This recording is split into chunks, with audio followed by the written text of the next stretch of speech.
All right, we're live. Hello, everyone. I'm author Ron Walker. Um, this is Do You Still Believe? So, of course, everybody's had different experiences in life. We've all gone through different things, and the pandemic has allowed all of us to go through different experiences. And I know that a lot of us have also gone through different changes as far as our religious views and beliefs in God. So, I wanted to ask the question, do you still believe? So today we're going to have two of my favorite people on, Lyndon and Jessica Batiste. I guess they're going to go live from the same handle. So Right. welcome. Fine, Introduce yourself. okay. I'll get Say on who my you own are. handle. Exactly. Gosh. But it's all good. Either way you want to do it, we can do it. But Okay, y'all got to perfect. show y'all, I guess, wonderful coupling and just Well, do this together. we'll have to be in like different parts of the house. I understand. It's all good. No, it's Make it okay. work. How we make it work?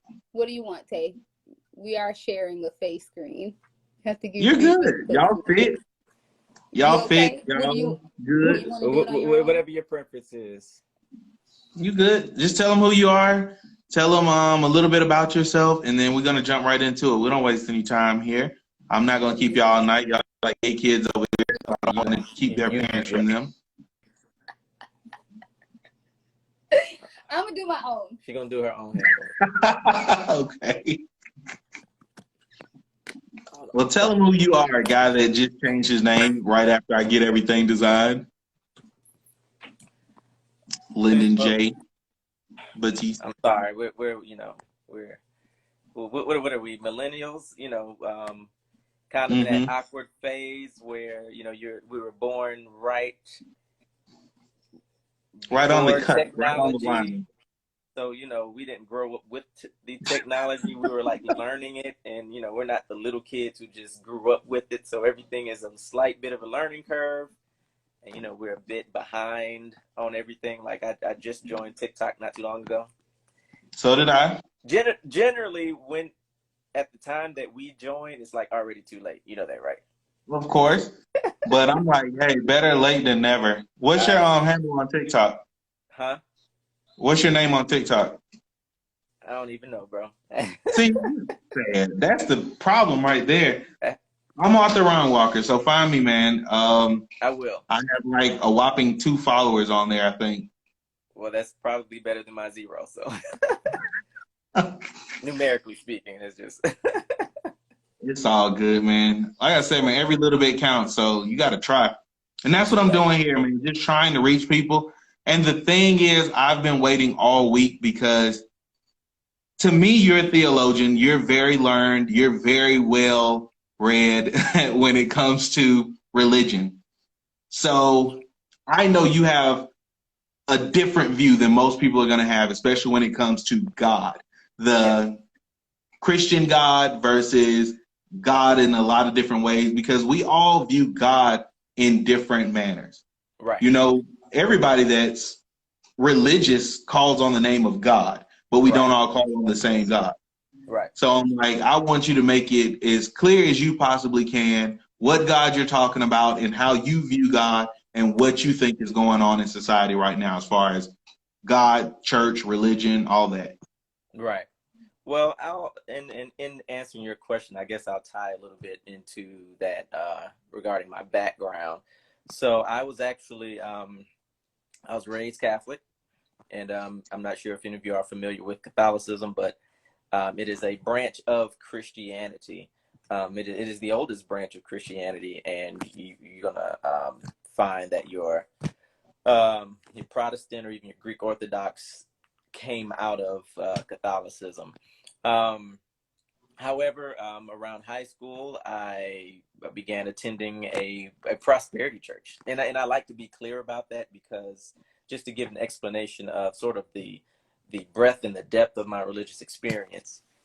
So I joined a prosperity church. I was there for about 7 years. Also during that time, I got my undergraduate in religious studies and a master's degree in religious studies as well. And for the past 4 years, I've been teaching world religions at Gwinnett Technical College here in Georgia. And the reason why that's important is because studying religious studies is a bit different than theology. So religious studies, the way I try to describe it, in theology, you're generally discussing or learning about a particular faith and the beliefs or the doctrine of that faith. So, for example, a theologian might be concerned with the doctrine of angels, or they might be concerned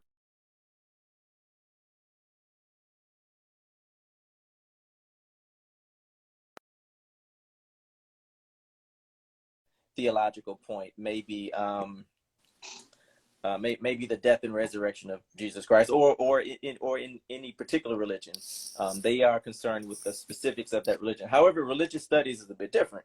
Religious studies is sort of like taking an aerial view of religion. So a religious study thinker would say something more, they would be more concerned with something like, what was the role of religion during the civil rights movement? Or what was the role of religion during the 2016 election? So they're looking at religion from an aerial view to see its role and effect and influence within society, as opposed to being necessarily concerned with particular doctrines of a religion. Now,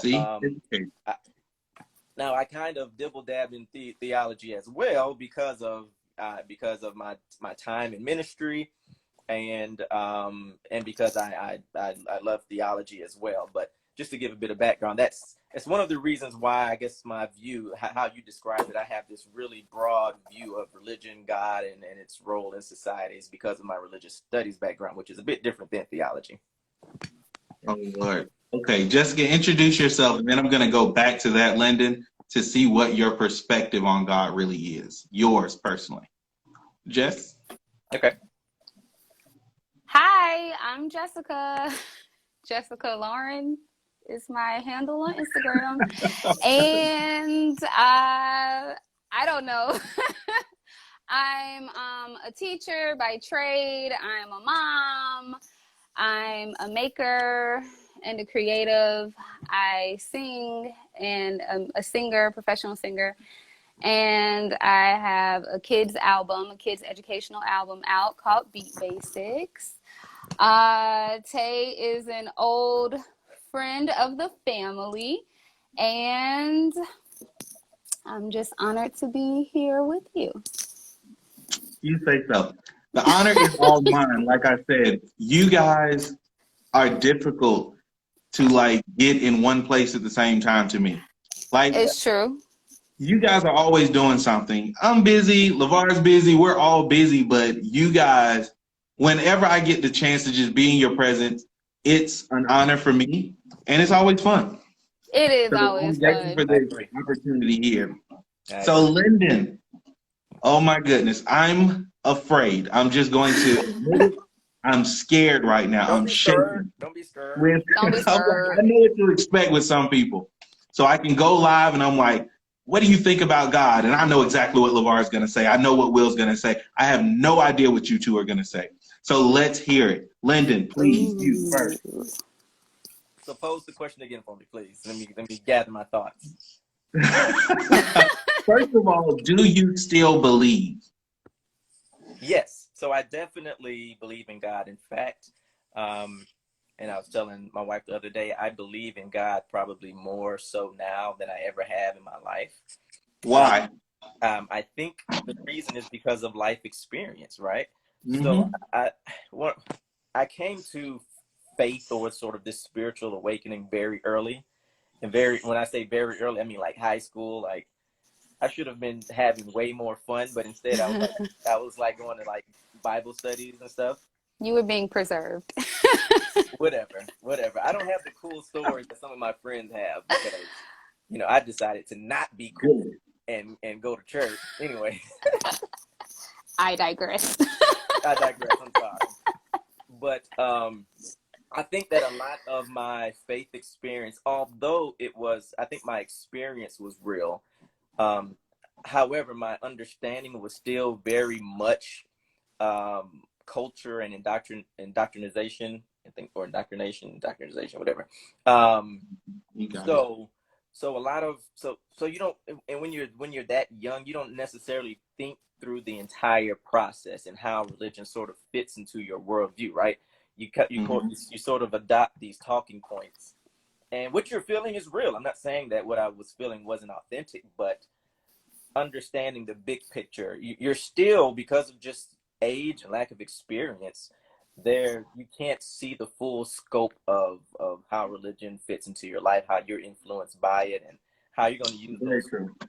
So kind of, so you know, as you get older and you go through things, man, losing a parent, losing another parent, seeing having children, like, you know, you go through you know, your faith goes through these ups and downs, and it's torn apart, then you have to put it back together, and then eventually you begin to put like your own pieces together, and you begin to leave off maybe some of the stuff that you just regurgitated, and eventually and I think this is a beautiful process, actually, you get to this place where the faith that you have is one that you put together, not one that you read about, not one that you saw your grandparents and your parents or even your pastor sort of feed you.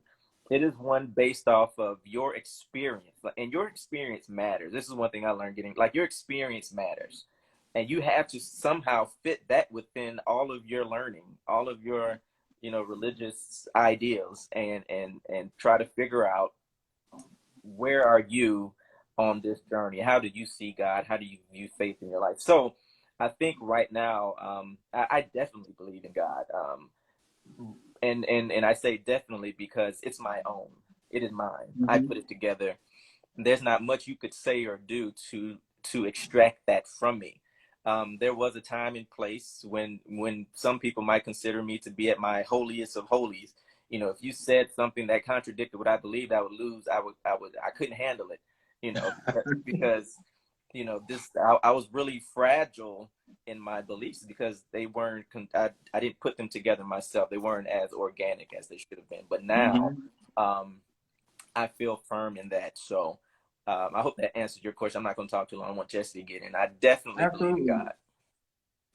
See, here's the problem with sharing the marriage bed and pillow talk. I mean, what's left for me to say, Lyndon? Everything, because we haven't heard it. I don't know what you think. Exactly. I think those are really good points, though. I was similar to you. I got saved at an early age. I actually entered ministry, I don't know, as a teenager. I was licensed just when I turned 20, I believe. So I became a licensed minister, working in the church, teaching Bible study, teaching like Sunday schools. I'm active, I'm working. So that pressure that you have at a young age is different for you. Right. So you don't get to go out, like you said. I wasn't in the clubs. I wasn't doing a lot of stuff that a lot of people that were my age were doing. Right. So I was indoctrinated, as you said, and taught to believe a certain thing at a young age. So you missed out on certain things, or you feel like you're missing out on certain things, but you may or may not be, you know. So as I got older, though, life hit me. Right. So like you said, these deaths hit you, and unexpected deaths. I'm not even going to get in that, because if either one of y'all starts crying, I'm going to lose it. But don't you do it. So it's like death, finances, children, all these really adult grown problems start hitting you, and they test your faith. Exactly. So now you have to start looking back at all this stuff you've been taught over the years and really evaluating the weight and the breadth that it has in your life. Right. Does this scripture matter? How does this scripture matter? And you're weighing these things out. And I know we have some degrees on the wall that say religious studies and theology and things of that nature. So you can really go back and search out etymology and origins of things and these Eastern culture origin stories. And it makes you wonder sometimes. And this is why I was afraid to hear from you, because you can really put some stories to the test and think, is this really Christian? Is it Near Eastern culture? What is this, and how does it relate to me and my walk with God? Right. But I think you said it best when you say experience is what brings your faith to the forefront. Right. When you start experiencing life, you get to see God moving and active in your life, and it really tests you. So now, Jessica, I'm going to ask you a really testing question. A, do you believe? Do you still believe? I thought there was a B that you were going to ask in No. addition. That was a simple question first, like yes or no. Okay, so yes, I believe. Okay, hold on. What want you I complicated. believe. Okay. I want you complicated, but I'm just going to give you the floor in a second. So yes, you still believe, and then just tell me why. What's going on that's giving this complicated answer? And then I actually want you to touch on a little bit how these different experiences has tested your faith. Okay. So, yes, in a nutshell, yes, I believe. However, I have to admit that my belief is way broader than I ever anticipated it would be. I have an expanded view of what I believe. I think that, and this might be the teacher in me, but religion and how we come to believe what we believe in the beginning is like the foundation. It's like the basics. And do you need to go to school to learn? No, you don't. But would I just happen to just learn geometry on my own? No, I wouldn't. So I believe that what our formal education, our formal religious education, is to give us the basics and the foundations. And then you're supposed to graduate and you're supposed to go on to higher learning.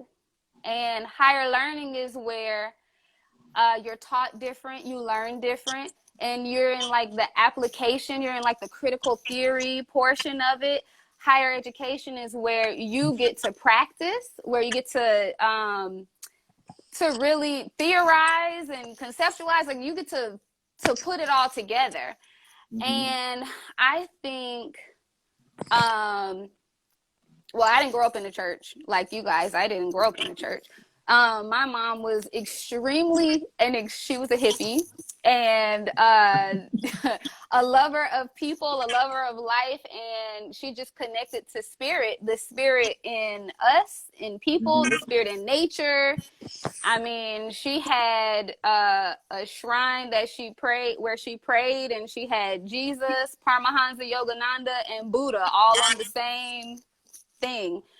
And as a kid, that kind of perplexed me, like, how, Sway? How does one do that, right? That's interesting. And it is. And my mom was the most loving person I have ever met, ever encountered. And that's crazy for a daughter to say that about a mother, especially looking back in hindsight, right? But even through teenage years, nicest person at most, and I'm not going to say, I'm not going to reduce it to kindness and nice. And she genuinely loved, she was loving. She genuinely loved everybody. Everybody was deserving of love, is what she would say. Well, I am a mixture of my mother and my father. And he was not the most loving person I've ever met. He loved me.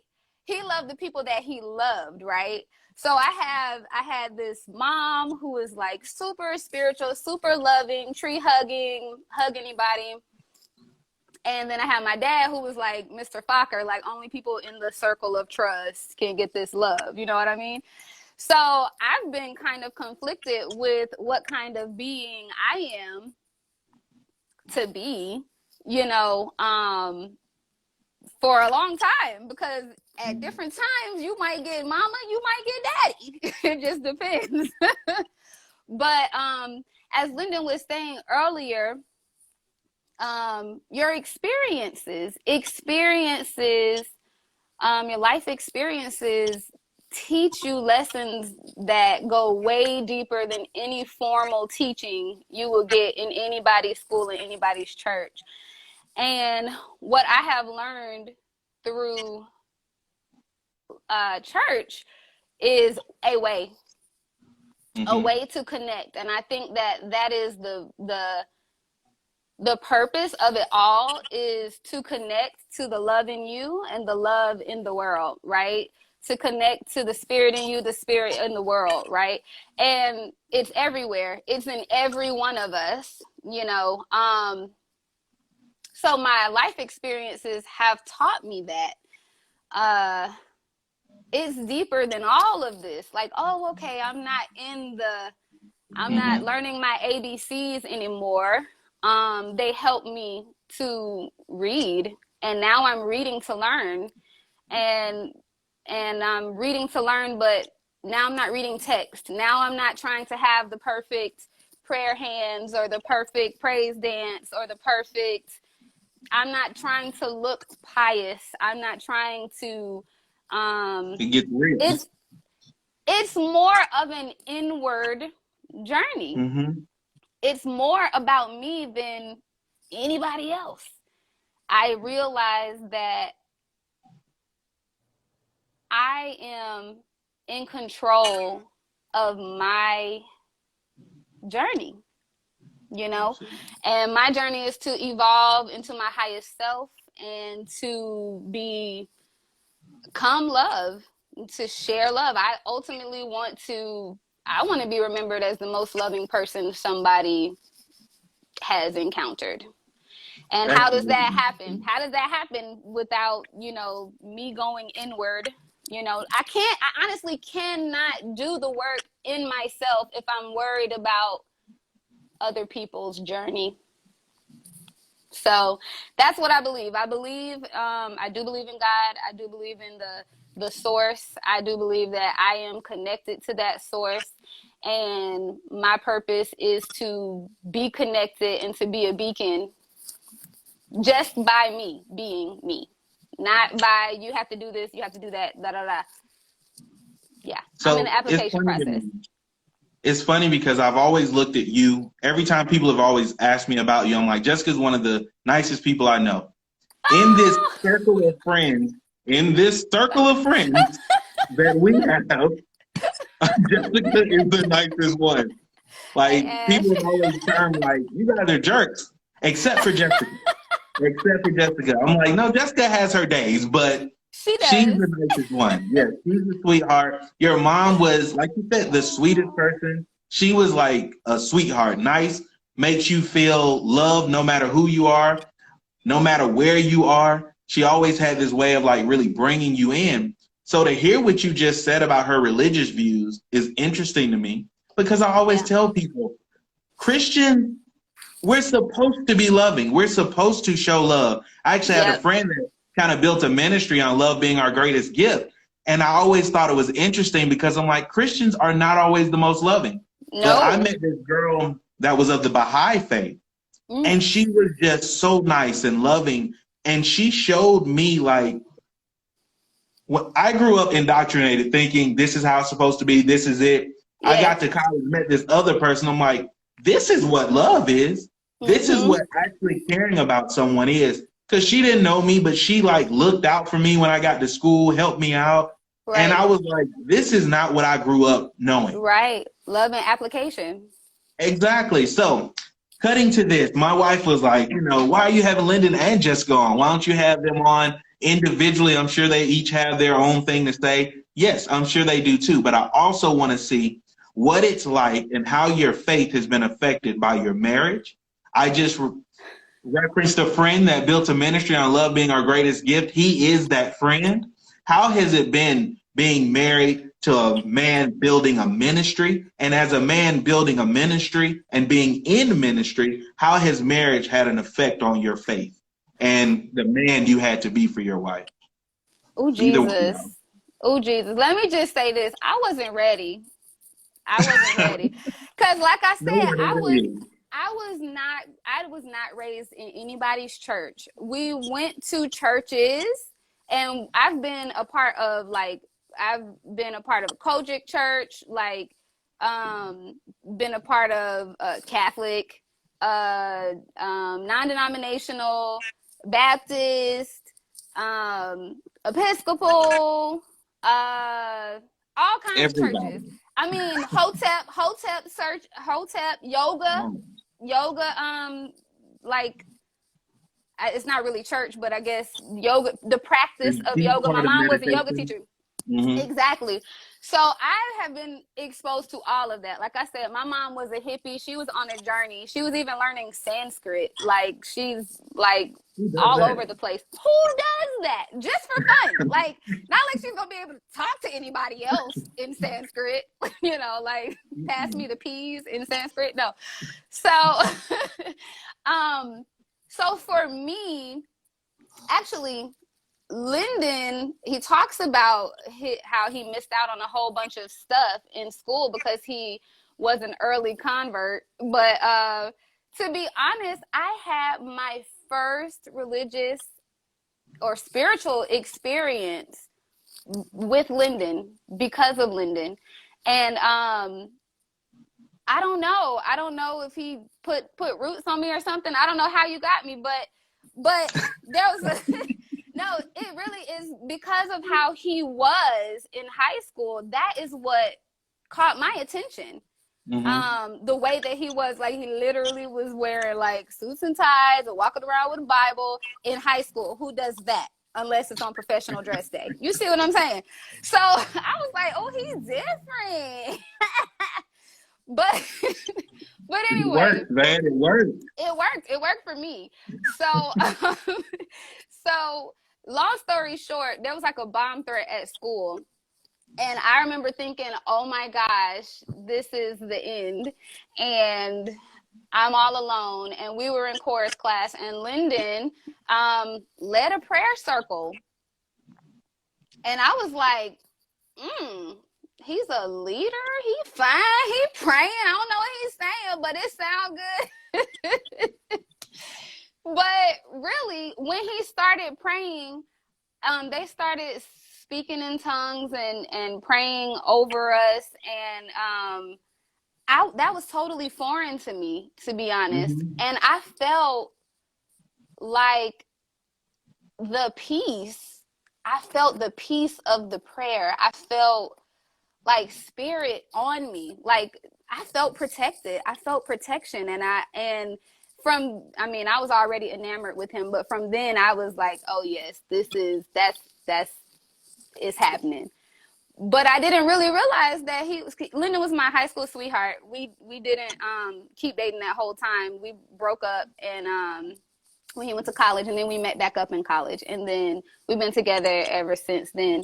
But when we got back together in our college years, that's when he started the ministry. That's when he started doing the ministry. And it literally started in like a Bible study in his living room.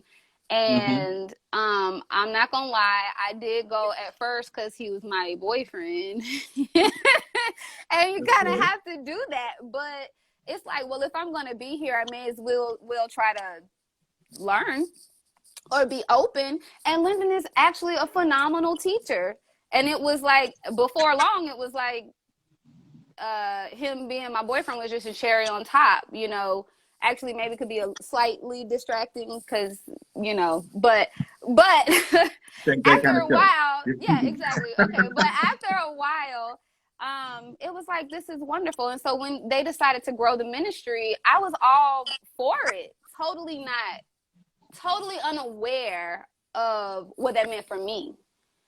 Because like I said, I wasn't ready for none of that. I don't have the prayer hands and the praise dance and I don't know, but what I did have is myself. And so I was like, I'm just going to try to not embarrass you, but I'm not going to try to be anything that I'm not. That's the best thing you can do to anyone that's marrying into ministry. Be yourself, because whoever you are, that's what that person saw and that's what they like.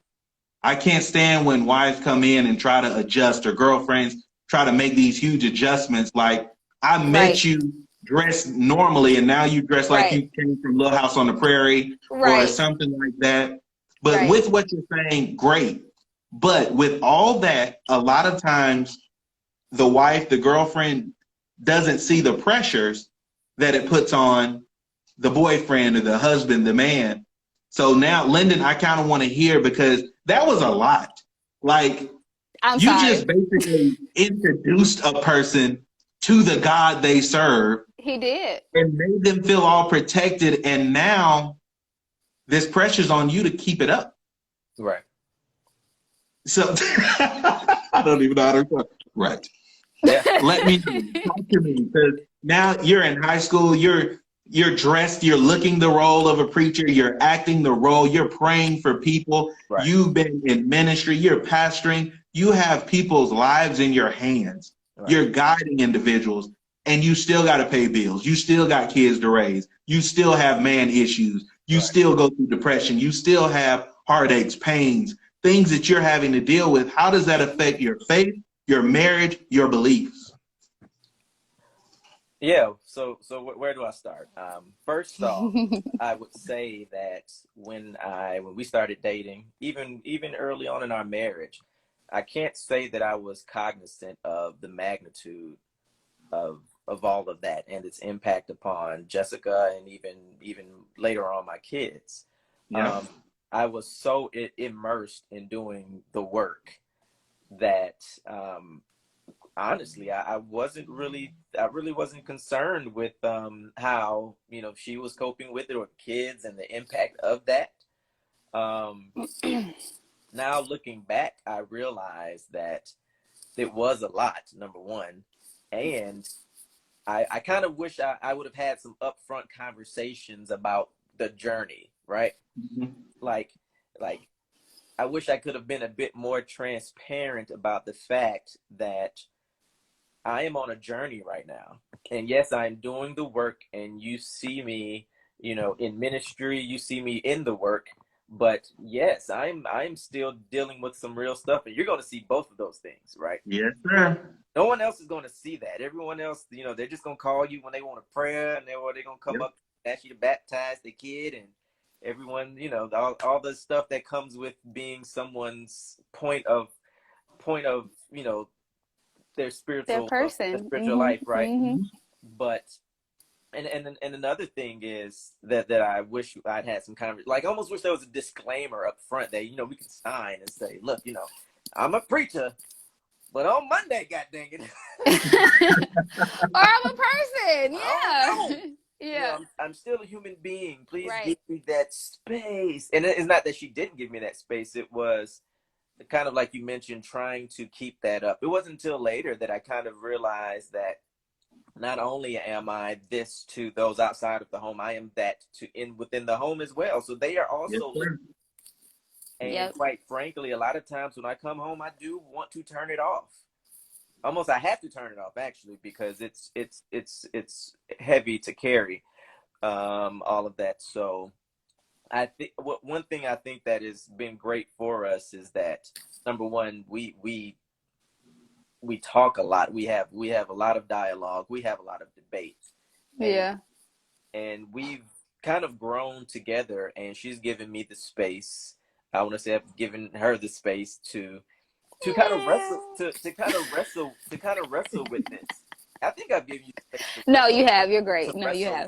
Wrestle with like faith and in our religious life. Like it's a lot. And we were there with each other when we lost a parent. We walked through that together. We walked through having to pay bills together. So it's a journey, and I think that as long as you have someone who's willing to walk on that journey with you, man, then you can get through it. But it's definitely a challenge. Absolutely. And like you said, Mondays were always like my most difficult days. It feels like after I poured out to all these people on Sunday, Monday comes and you hit depression a lot of times.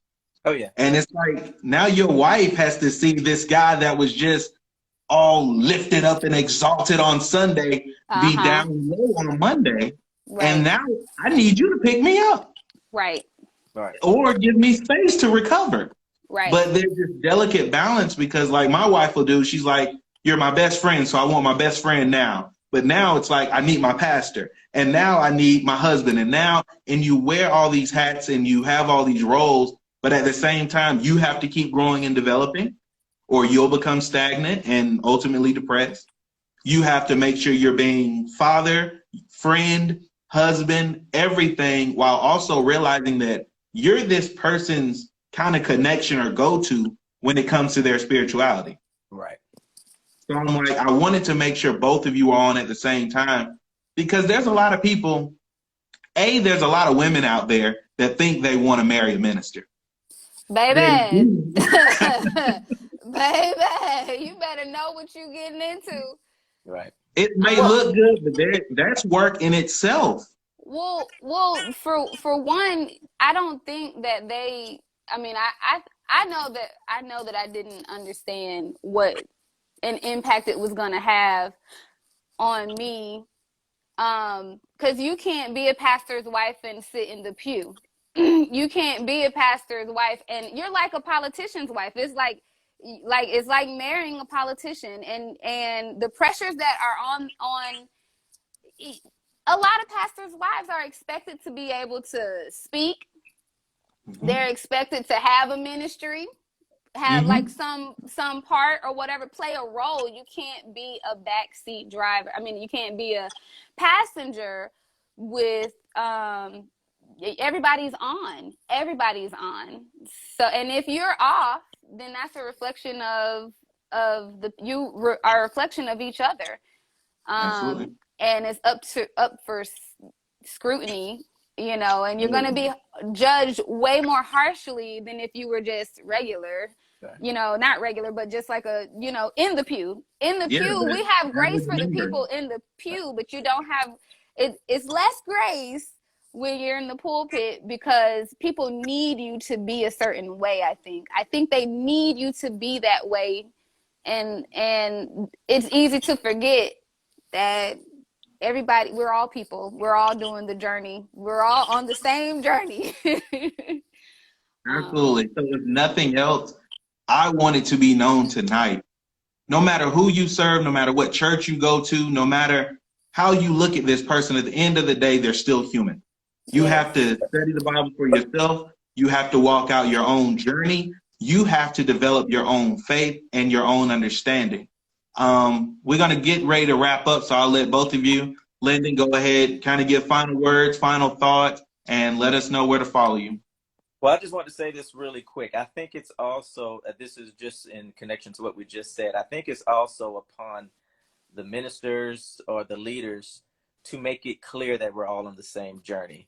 And I have a lot of pastor friends from college and all around, and there is this culture in the church where the pastor sort of asserts their hierarchy, right? Speak not against the prophet, and all this stuff gonna happen. Oh, right. And it creates this dynamic where people, I think they create the pedestals. We blame the people for having the pedestal, but I think in many cases the ministers create the pedestals. And I think it's upon whoever it is to be very clear that yes, we're on this journey. And I am just sort of, and Jessica alluded to this earlier, I'm the teacher in the classroom. I have a little bit more knowledge than you. Maybe I've walked this path a bit longer. A little more formal knowledge. Right, more formal knowledge. I can direct you. And let me add that too. I am also a proponent of that formal knowledge. Yes, we don't necessarily have to go to school or even go to church to learn this stuff, but I do think having the teacher helps make sense of what is happening in religion or in faith.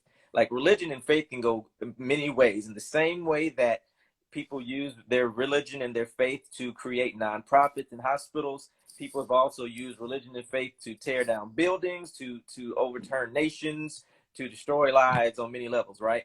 And absolutely, it takes people who can, and we used in church speak, we used to say something like rightly dividing, the word or the truth. That's thing. But really, we're contextualizing the content appropriately so that we can apply it in a way that is hopefully positive in whatever context we find ourselves in. So I just wanted to kind of throw that point on out there. But ultimately, back to the subject at hand. Do you still believe? Yes, I believe. I believe more now than ever. I have a very, very personal and spiritual walk that that I think at this point is so organic, and is so intrinsic that that actually the external tools are no longer really sufficient for me.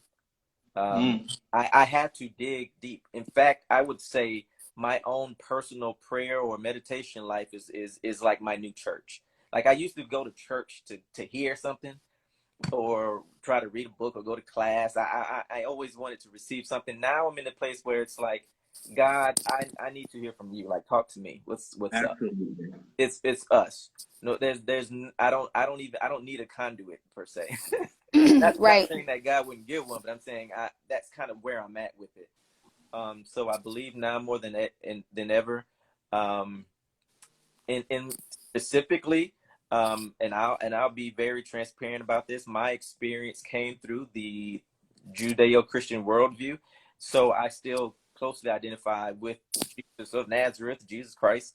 I think Jesus is like the Michael Jordan of like spiritual leaders. I have respect. I know. I love it. My phone's about to die, so I'm traveling. Okay, I mean, I love. No, go ahead. Okay, but just sort of my root in like religious studies and world religions, I have a respect for all religious worldviews, and in fact, I've learned so much from all of them. Did you know this? That actually before the golden rule, which is do unto others as you want done unto you. Did you know that Confucius actually said it's called the silver rule? Do not do unto others as you would not want done unto you.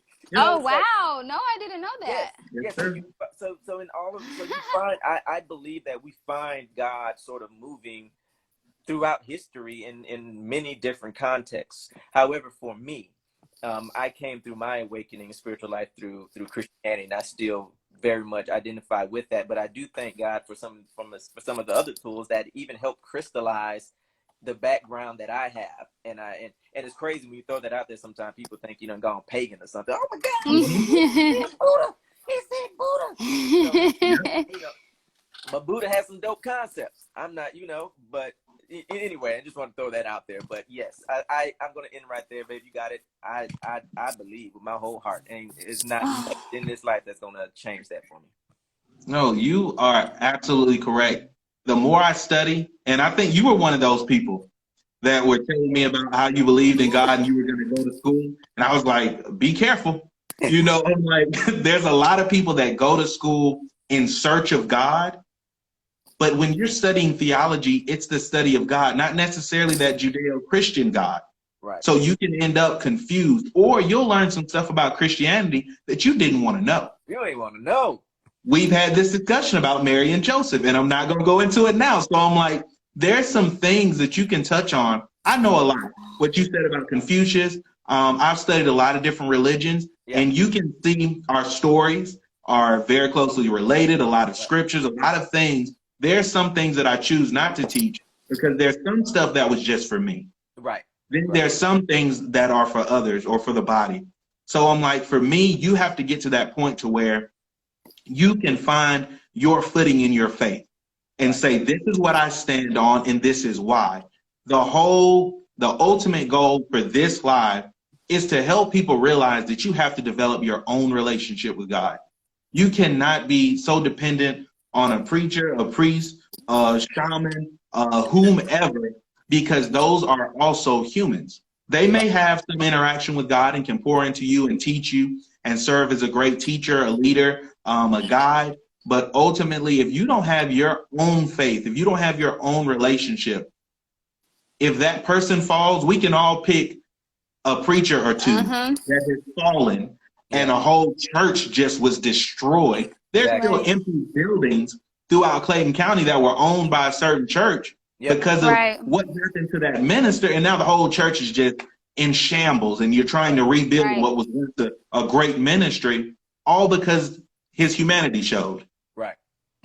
And I'm like, I try to tell people, don't get it twisted. Right. And they might be some great leaders, but they still human. Right. And there's still some flaws, but don't let those flaws keep you from having great faith. Right. Correct. And I want to say this, babe. Can I jump in really quick? I'm Go sorry. ahead, I'm baby. so sorry. He's yearning to say whatever it is. I'm really. He is. One thing we're gonna have to wrestle with, and this is something I'm passionate about because I spent a lot of time in the prosperity theology movement, is that we really had this period from, I would say, during the 80s is when it really emerges, and it makes sense because of Reaganomics, and sort of this what I like to call maybe this hyper capitalism, not the original ideas of capitalism, but this hyper capitalism that I think is dangerous. Prosperity theology was sort of the collision of faith and this hyper capitalism. Capitalism, correct. And there are still debris from that entire scene that we're still dealing with.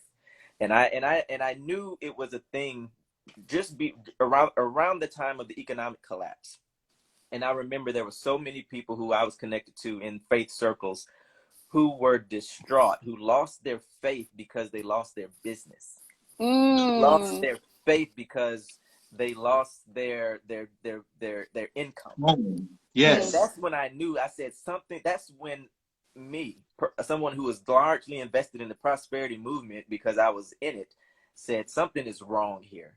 That we've gone to a place where we've equated our, power, prestige, and this is like church meets love and hip hop. Where we want the celebrity and we want the money, and really, and this is what they teach you about theology, right? Like they tell you that the job of the theologian is to articulate what God is saying for your specific times. What is God saying for in your context, your times? It's going to be different if you live in Clayton County in 2021 versus someone who lives in, maybe Russia in 2021, or someone who lived in America in the 80s and someone who lived in, or someone who lived in America in the 90s and someone who lived in Rwanda in the 90s. Like there's a different way that they're going to see God and interpret scripture. So that's what we're always trying to do, is what is God saying for where I'm at right now? And I still think, to your point, that we're dealing with a lot of that and trying to work through it and maybe even get back to some organic ideas of the faith. And you kind of brush away all this other stuff that's gotten in the way in the meantime. Like, last thing, real quick. I already said the last thing. You good? You can tell who the preacher is on here. I'm just saying. That's my last I'm not going to hold you long. I do this. No, this is my last thing. I do this with my class. So each semester in my class, I tell all my students, my world religions class, I say, before we get started, I ask them what's their sort of their faith background. Then I ask all of them to basically throw that away.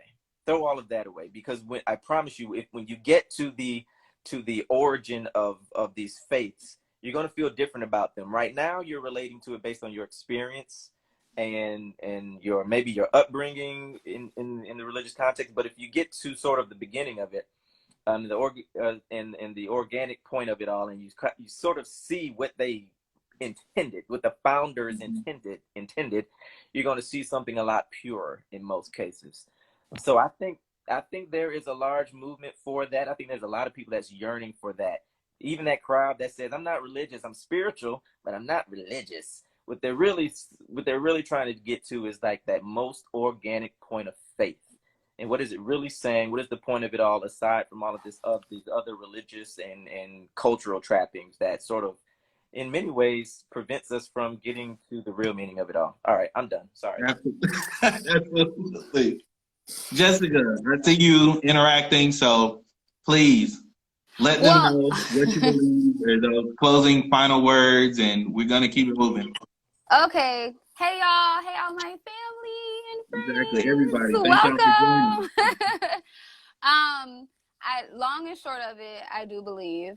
I do believe deeper. I believe my belief is more expanded and deeper than it has ever been.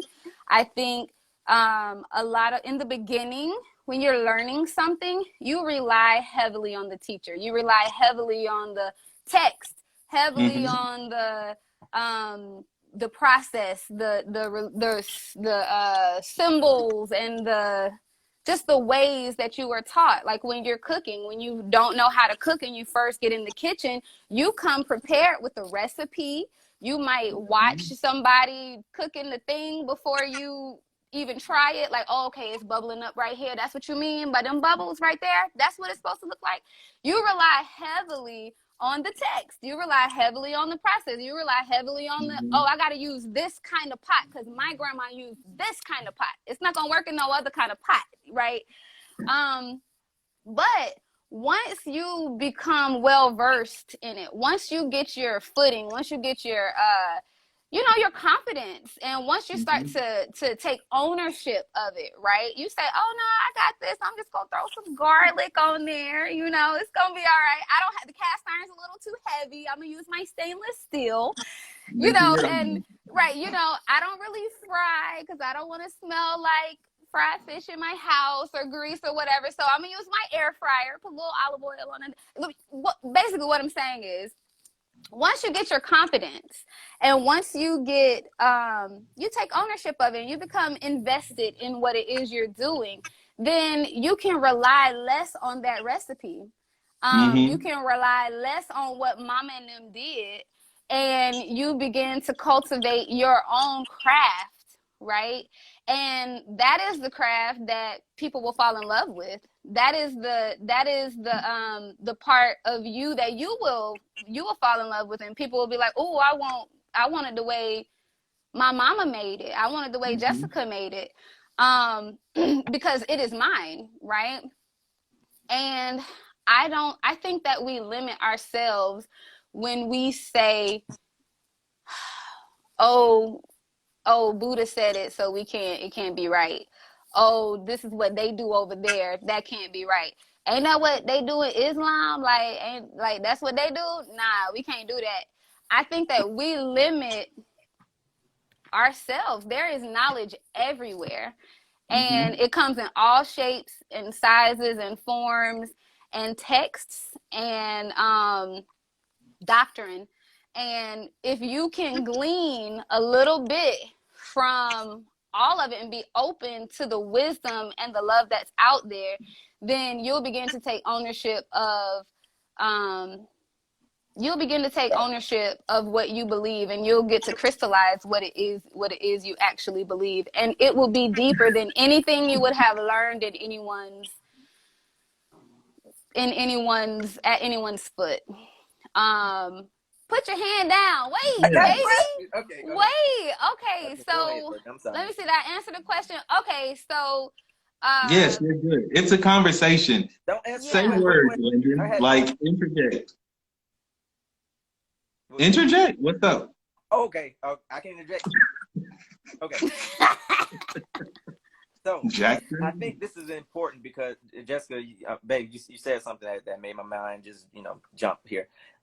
So I think it's important also that when we're talking about interfaith dialogue, right, to realize that it's okay to not fully agree.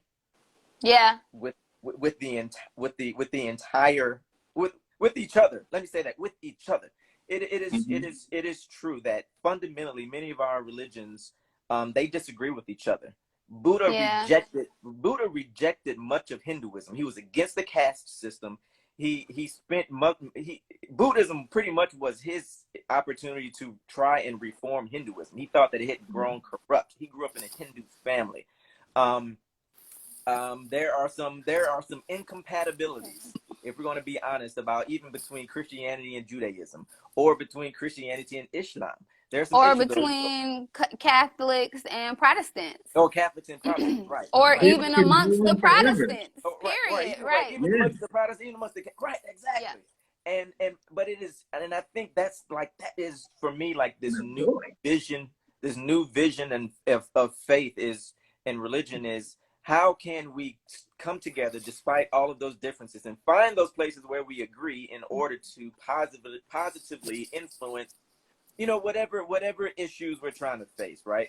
Like spending time arguing about whether or not Jonah was really in the belly of the whale. Do I really care if Jonah was in the belly of the whale?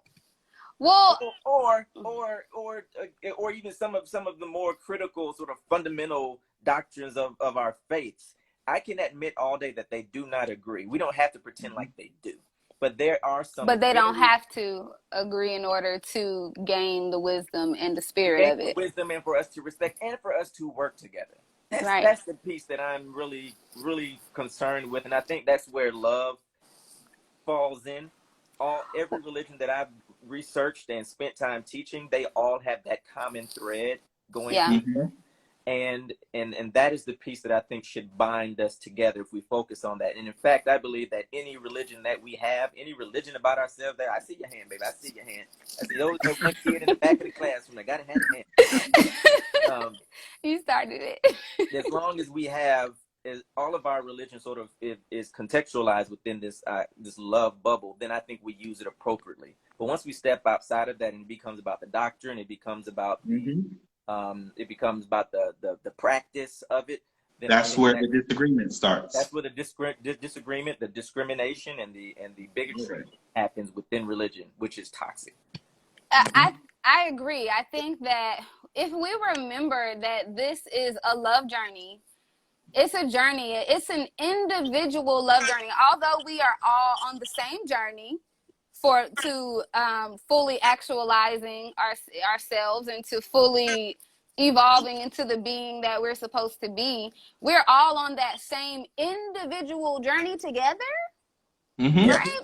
So I don't think the focus, I mean, if we focus on our journey, our individual journey, like, I mean, there's more than one way to skin a cat. And a lot of times, if I tell you to do it my way, you might not see it like that. It might not make sense to you at all. I mean, it's like speaking a different language.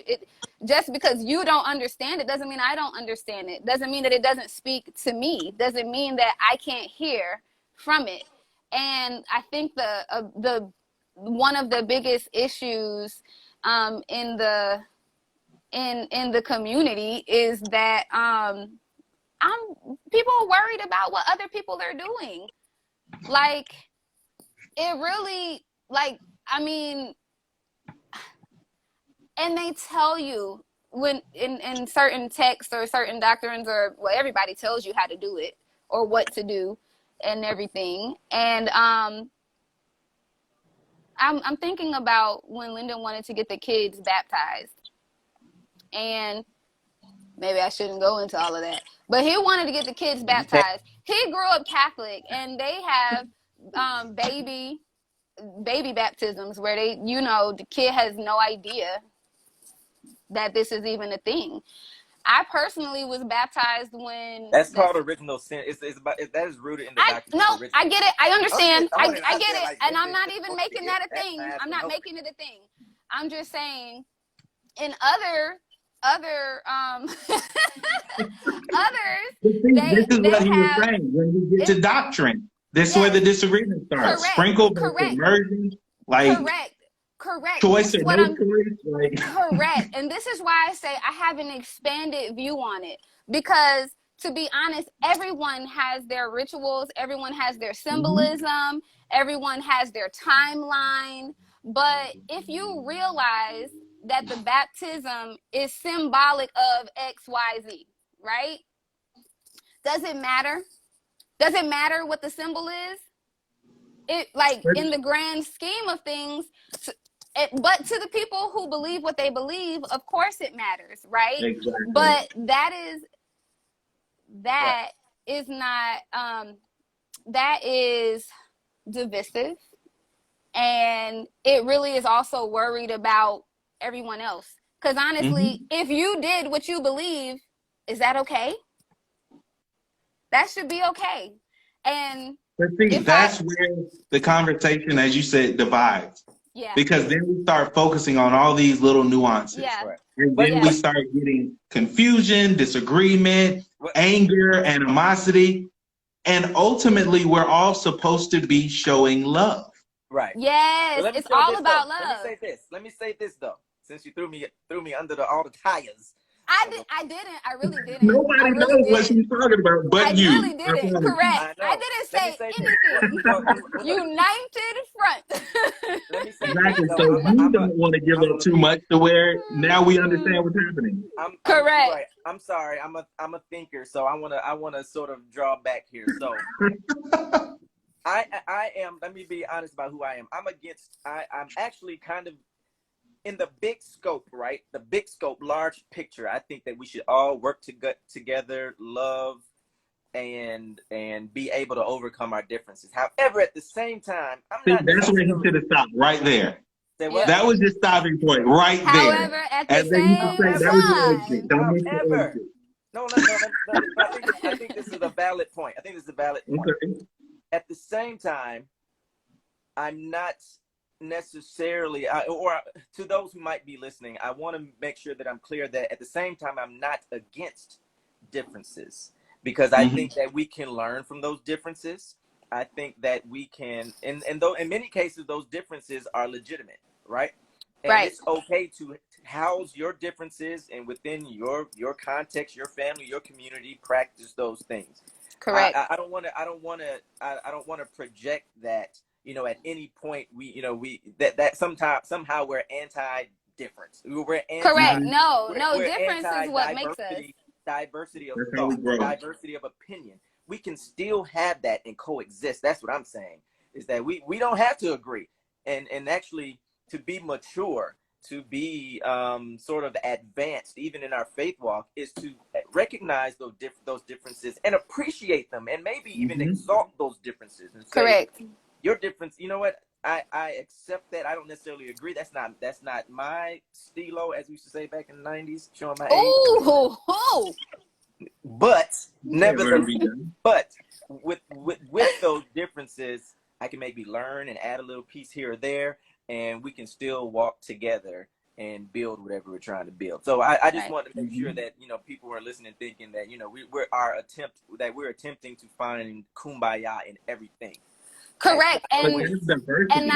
I believe kumbaya starts with minding your own business, or staying in your lane and focusing on your journey. If I'm focused on my journey, because focusing on my journey is the job. That is the job. I really honestly believe that if you are focused on your journey, you don't have the bandwidth to focus on other people's. No, I mean, because let me tell you where it It depends on your role in life too, though. Babe, let me tell you where it depends. Where does it depend, baby? It depends on proximity. For you and I, who have children, and we're trying to determine a culture for those kids, it's not as easy as us staying in our own lane. We got to find some agreement, or find out how to finagle this situation. I'm just saying, like, we don't. Maybe for little Scooter, you know, across the city, you know, we can walk our own path. But for like you and I in a marriage in the same home, there are some things that we got to work out. I mean, and that's no different from finances. That's no different. Well, that's true.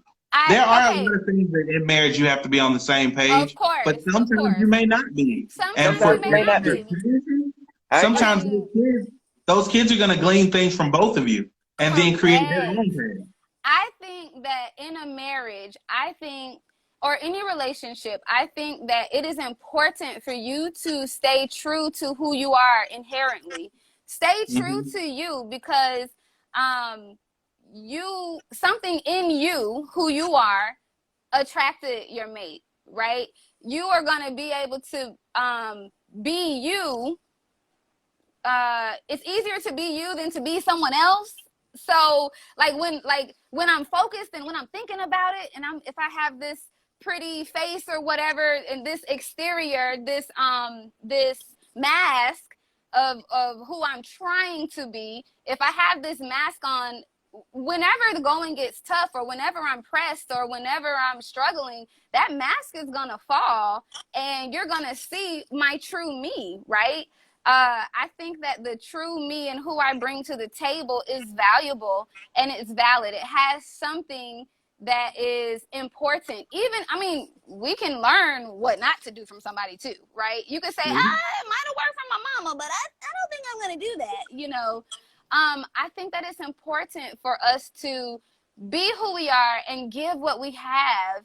And if we, like, let's say we believe something different and we choose to just agree on something, are we giving our kids the real, or are we setting them up for having to go through this whole thing that we had to each go through, later in life? Like, if we're authentic to who we are in real time, then maybe they can arrive at their individual journey and get on their path sooner.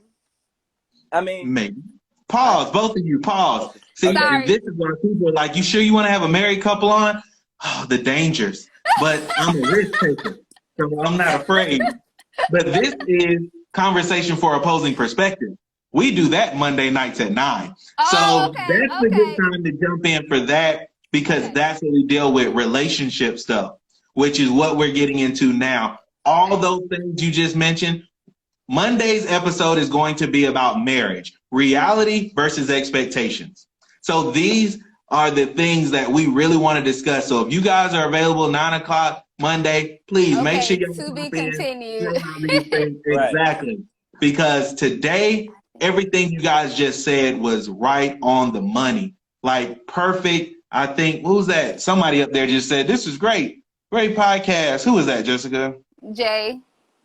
So I'm like, you guys are right on the money, helping people understand that faith walk. But even that, what just happened, no matter what you do, no matter how much you know, you're still going to be human at the end of the day. Well, so, we have no choice in that.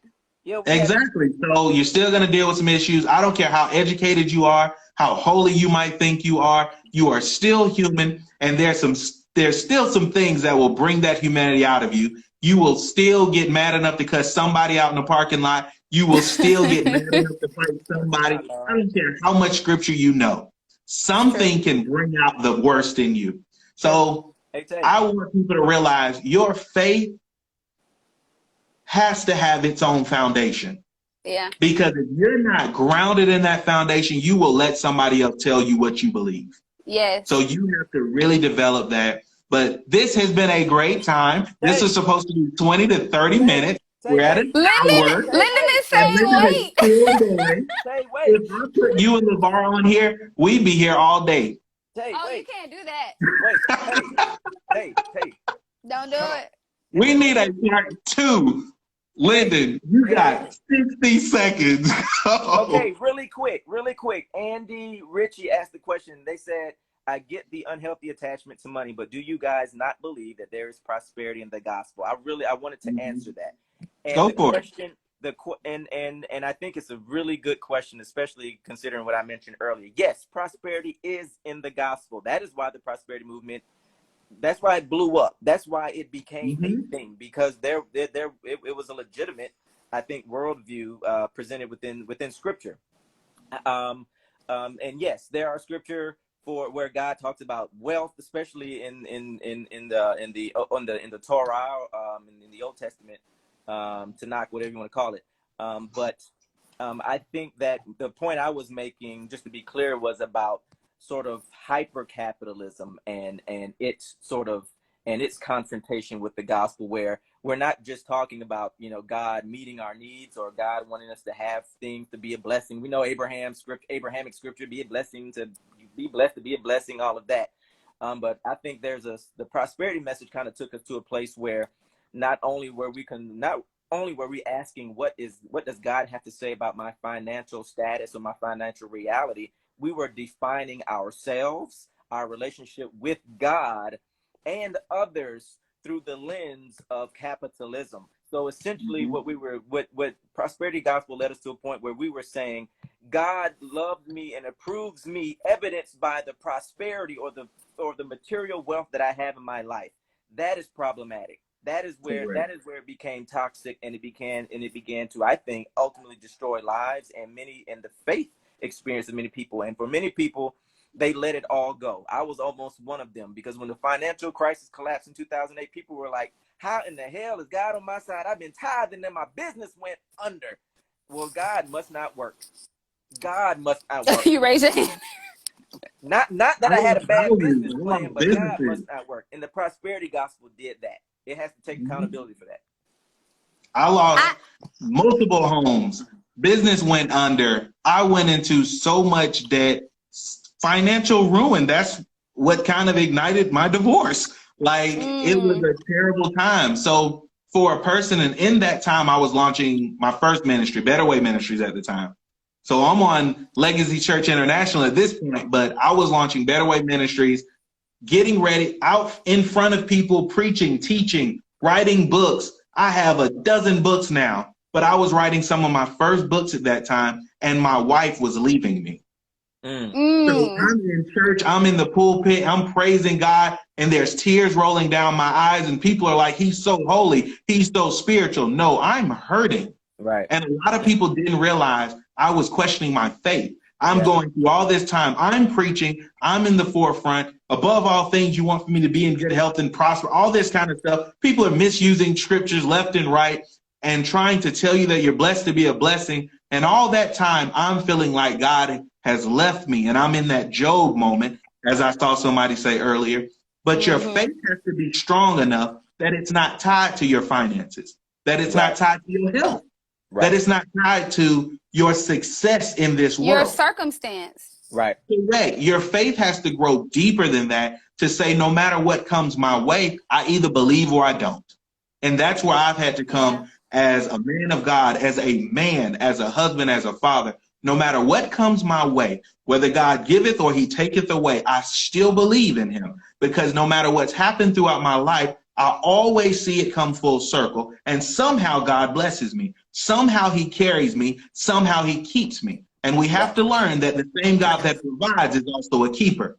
So when you lose somebody you love, when you lose everything you've earned, when you lose everything that you think God gave you, you still have to believe that God is the one that gave it to you. Yeah. So keep your faith. Wow. Keep believing. Keep on striving for greatness. And as Jessica said, keep on developing that individual relationship. Even when you're married, you still have to have an individual relationship with God. I started writing a book called, it's important. what was that book called? You Can't Get High on Your Partner's Supply. And I was going to write about marriage and how a lot of times we feel like somebody else is going to get us into heaven. Somebody else is going to get us saved. Somebody else's prayers are going to get us through.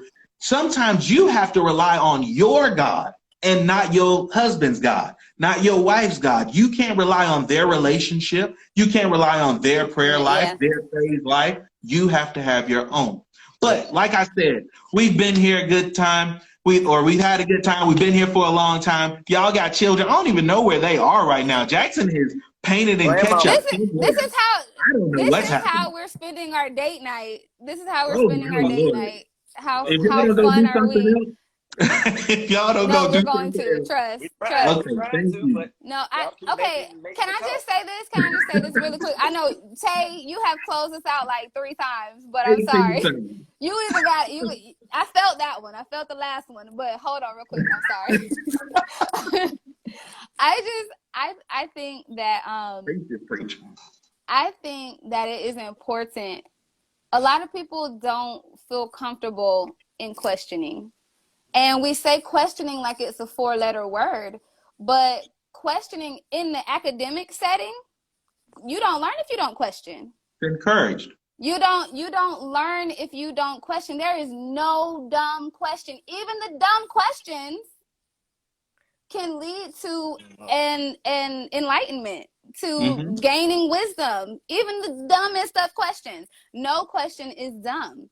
And I think that we do ourselves a disservice when we don't allow ourselves to question. Questioning is what allows you to dig deep and to really assess what you do believe, to assess whether or not I am leaning on my husband. I mean, is my husband the foundation of, if he falls, like when his father passed, when we were hit with a crisis, he was in his questioning and I couldn't rely on him to hold what he had been holding. But to be honest, Tay, I didn't realize that I was relying on him. It wasn't until he began to question and to go into his period of questioning, that I had to question myself and be like, oh, well, dang, am I not praying because he ain't praying?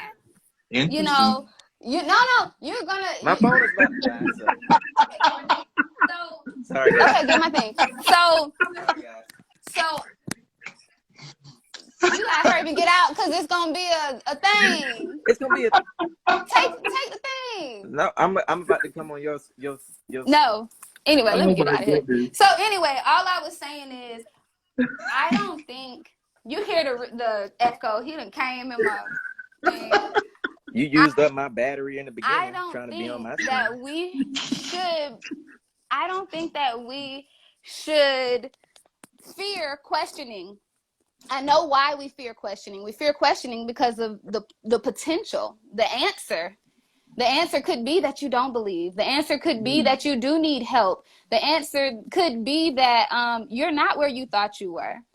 But you know, just avoiding those answers is not going to change your circumstance. And if you want deeper, and if you want more, and if you want it to be yours, then you have to go through that. Every relationship that we have requires an investment. It requires work. Anything that we have and that's worth having is gonna take work. It is. And sometimes you have to question. That questioning is what gets you there a lot of times. Even, I mean, if you want to know how deep you are in your belief or what you believe, question something that you're not supposed to question. Yep. Why can't I take communion in my own house? Why do I have to baptize my kid in this pool? I mean, they didn't have pools before. People were being baptized in the river. Does that count? People are I mean, when I was baptized, it's the chlorine, baby. It's the chlorine. Listen, when I was baptized as a teenager, I was so disappointed. As a teenager, because I knew that I was gonna be dipped in the water, right? I wanted to be like submerged, right? Man, they dipped a palm in some holy water and I was baptized. That was it. I was like, you mean I took my hair down? I wore my, I just knew. I was like practicing, like, and all I got was sprinkled with some tap water and a palm, and I was like, what? I'm gonna have to do this over in life.